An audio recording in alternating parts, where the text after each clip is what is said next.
All right, AW Fitness Club, what is going on, my friends? How's everybody doing today? Hope everybody is doing fine. This is Thursday. We're smack dab in the middle of September. Kids are back in school. It's excellent.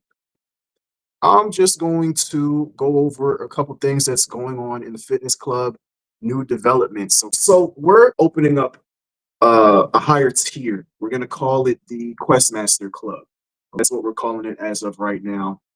Just thought of this, that name at least maybe 10 minutes ago, right before getting on the call. Sorry I'm late. But I know that there's some folks that are quest masters. We have our newest quest master, which is John Weimer. He finished the quest in 94 days. He did it all by himself, and he's not the only one. We have other folks that has either finished the general fitness quest or they become quest masters through the 90 days daily fitness quest, and they're on another level. We have Lori and Gary Harder, who are probably our eldest quest masters. You know what I'm saying? They're in their 50s. There's a handful of us that have done it, and then there's those that have embarked on the quest and didn't finish. They didn't accomplish the goal, which is fine. You know what I'm saying? Because you're still on the journey. It might take you longer than 90 days, and that's all right. But it also might be that you need a little more input. You need a little bit more help. And at this point, I have people that have finished the quest. I have people that haven't finished the quest. And I understand what the differences between those two groups are in their habits. And so I'll tell you this, in order to finish the quest, there are certain things that you must do. There's certain things that you must do. We have to have some level of communication. We really might need to talk every week, or we might not need to talk every week if you're really like on your movements, you got all your equipment, you don't have any constraints that's keeping you from completing the movements. There's a handful of things that you must do. I'm going to show you exactly what it is that you must do if you want to be a quest master. So that's going to be the quest master club, and I'm still finalizing exactly what that package looks like for the people that are already in it, saying speaking directly to my members that have bought into the quest. They're on the journey, but they haven't hit that 90 days yet. They haven't completed the journey. If you really want to complete the journey, I can take your hand and I'll show you exactly what you must do, and you'll finish the quest in 90 days or less. And we'll call it 95 days because you're going to get 2 to 3 days between the stages. That's what you should do. So you end up somewhere between 90 and 95 days, you're going to finish. All right. That's how it works, and I'll show you exactly how to do it. That's the biggest thing that we have moving forward as AW Fitness Club. All right, today we're talking about key number 5. Let's go into the book.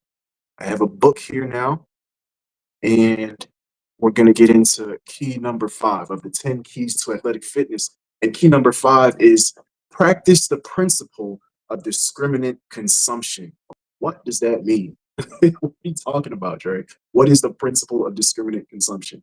Well, that's a good question because I made it up. I'm saying it's a made up principle, but it means something. It's a way of when it comes to us talking about our diet, okay, and how we should be approaching food in the market. All right. We're in the United States, and the United States is a capitalist society. So they're going to defer to the shareholder and to the business before they worry about servicing the people. Okay. And that's fine for industry. But we as the people have to understand what that means and what those health implications are for us. My last post was about what? Was about fake food and how the food that you're eating, it's processed, it's not real food, it's some kind of formulation. It's not sugar, it's high fructose corn syrup. Okay, it's some replacement that they put it together and they made it taste good and they baked it together with industrial grade oil. Okay, not the good oil that comes from the flesh of the olive. Okay, the oil that they use some heat extraction gas process to push a little bit of oil out of this seed waste that they got. Okay, find a way to make something useful out of garbage, and that is breaking your metabolism.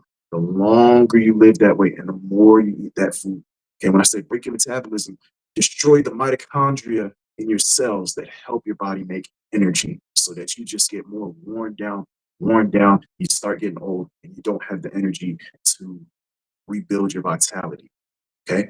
That's as deep as it gets for real, right? Discriminate consumption. If the food comes in a bag or a wrapper or a box, that's not real food. Okay. To some extent, you're just having some kind of replacement for food. Okay. Real food grows on trees and up out of the ground and walks on the earth. Okay. Or swims in the ocean or flies in the air. Maybe it doesn't fly, but it should be, you know, or maybe it's got wings. If it's not food, then you have to try and really look at that label, okay? I'm not saying that all the food that you eat has to be produce or livestock, but you have to look at the label. And if there are chemicals, glaring chemicals in there that you're like, wow, if I had a plate of this chemical, it probably wouldn't be good for me. Okay. If you go and you look at your children's cereal, okay, Lucky Charms, for example, okay, the Lucky Charms are delicious. I used to love the chocolate Lucky Charms. I used to eat them all the time with granola and almond milk in there, but I had to stop eating them because once you know, you have to do better. Okay. And there's paint thinner in this box of cereal. Okay, the same chemical that's in the paint thinner is in the Lucky Charms. Why? Because it keeps the food fresh. All right. Well, you keep eating the paint thinner, the food grade paint thinner, and tell me how you feel in 10 years. Okay. So turn the label around, read the label and see, and try and get those things out of your diet. Okay. That's just the principle of you have to discriminate between what you're eating. Okay. You have to say this is good, this is bad. Not I like this, I don't like that. No, you have to say I will and I won't. Have to choose, right? The other part to discriminate consumption is the idea that there really is no perfect diet because we're all humans, yes, but from diverse, different parts of the world with different DNA that allows us to express ourselves how we do. Okay, how we do. So I'm Jamaican descent. My DNA, it knows about honey garlic. You know what I'm saying? It knows about plantains, fried plantains. It knows about dumpling and chicken soup. You know what I'm saying? It knows about curry goat, mannish water.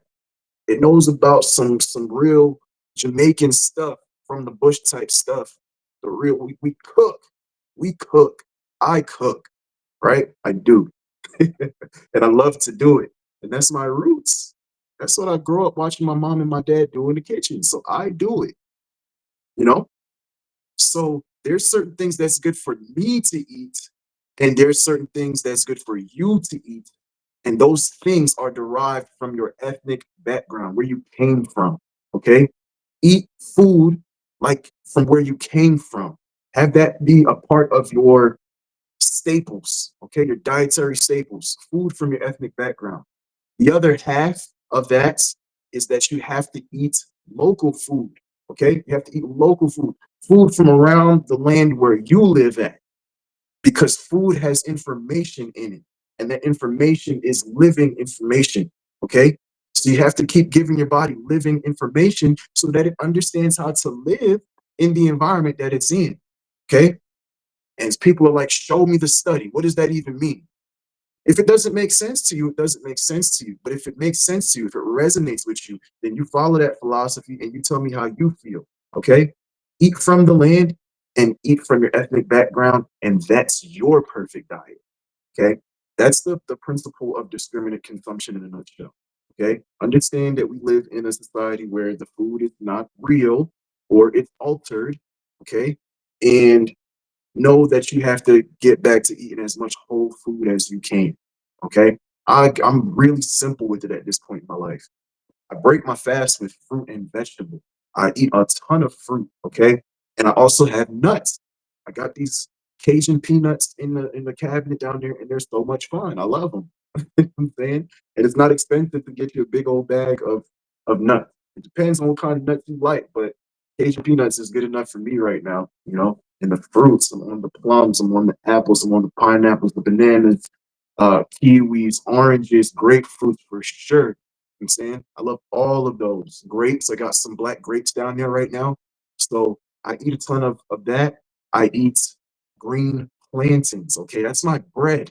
That's really my bread is green plantains. And I look, the bread is gonna come up. That's in the keys. Okay, but we're gonna talk about the bread. I don't have all bad things to say. There's good things that you can do. And if you look in that recipe book soon, you're gonna see pita bread. We're gonna make that. Okay, so that's something upcoming, and we can have it as a staple. We can put it as a staple. So one of the staples will have the roasted potatoes, the pita bread, the rice, and what was the other one? Of course, the mixed vegetables is a staple.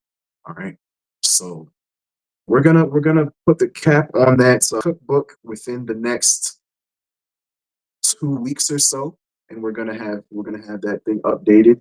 And yeah, I will see you guys on Saturday. The next live will be on Saturday around this same time at 12 o'clock.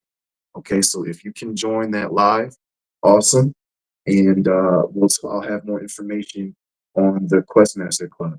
Okay, because we need to get some more Questmasters in our club for sure, 100%. And I don't want your investment to go to waste. Here's the other thing about that investment. Okay, I'm so sure that you will reach the destination and finish the journey. I'm so sure of it that you make the investment, you achieve your fitness goal, and at the end of the quest, I'll give you your money back. I'll give you the whole. I'm thinking if you already bought the quest and didn't achieve the goal, and you're upgrading and joining the Questmaster Club, it's just 1,000. But this is a $1,600 package, okay? For newbies who aren't even in the club, it's $1,600 package, and that's up front. If you can finance it over 3 or 6 months, makes it a little bit more expensive, but it's not too bad, okay? It's not too bad. If you really, really want what I had to offer you, it's not that bad. You want to change your life, it's not that bad. Okay? So, yeah, I'll see you on Saturday, guys. I hope that this information blessed you, and I hope that you guys stay safe. And this live will be recorded and placed in different places. All right, guys, have a blessed one.